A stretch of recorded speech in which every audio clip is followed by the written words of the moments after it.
আসসালামু আলাইকুম। আশা করি সবাই অনেক ভালো আছেন। নতুন আরো একটি ক্লাসে সবাইকে স্বাগতম। আজকের ক্লাসে আমরা পঞ্চম শ্রেণীর প্রাথমিক গণিত বইয়ের 58 পৃষ্ঠা 3 নং অঙ্কটি সমাধান করব।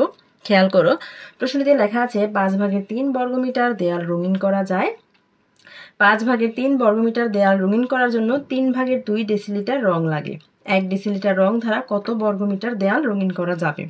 প্রথম লাইনটা খেয়াল করো, এখানে দেওয়া আছে যে 5/3 বর্গমিটার দেয়াল যদি আমি রঙিন করতে চাই তাহলে আমার রং লাগবে 3/2 ডেসিলিটার। এখন 1 ডেসিলিটার রং দ্বারা কতটুকু রঙিন করা যাবে সেটা প্রশ্ন করেছে। তাহলে প্রথম লাইনটা আমরা কিভাবে সাজিয়ে লিখবো?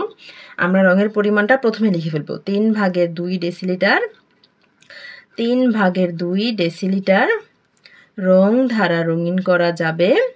রং ধারা রঙিন করা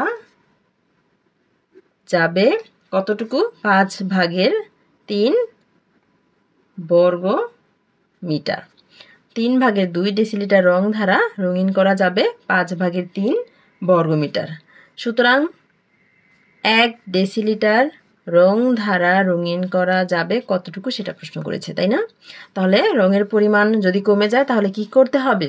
ভাগ করতে হবে, তাই না? রঙের পরিমাণ যদি হতো 3/2 ডেসিলিটার তাহলে রঙিন করা যাবে 5/3 বর্গমিটার।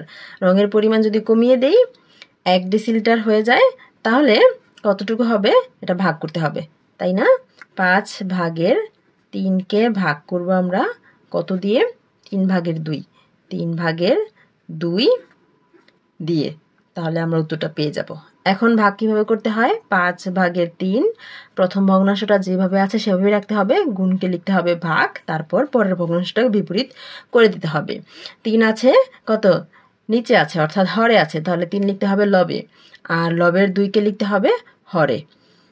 এখন এখানে লবে আছে 3 আর হরে আছে 5, 2 কোনো ভাগ করতে পারি না, তাহলে আমরা সরাসরি গুণ করে দিব।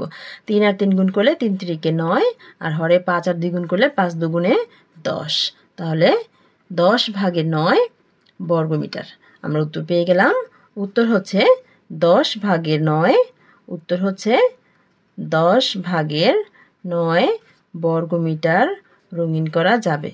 1 ডেসিলিটার রং দিয়ে 10/9 বর্গমিটার দেয়াল রঙিন করা যাবে। শিক্ষার্থীরা আশা করি বুঝতে পেরেছো। দেখা হবে পরের ক্লাসে বাকি অঙ্কগুলো সমাধান করে দেবো। ততক্ষণ পর্যন্ত সকলেই ভালো থেকো, সুস্থ থেকো, আর গণিত বইয়ের সকল অঙ্কের সমাধান একদম ফ্রিতে পেতে আমাদের সাথেই থেকো। আল্লাহ হাফেজ।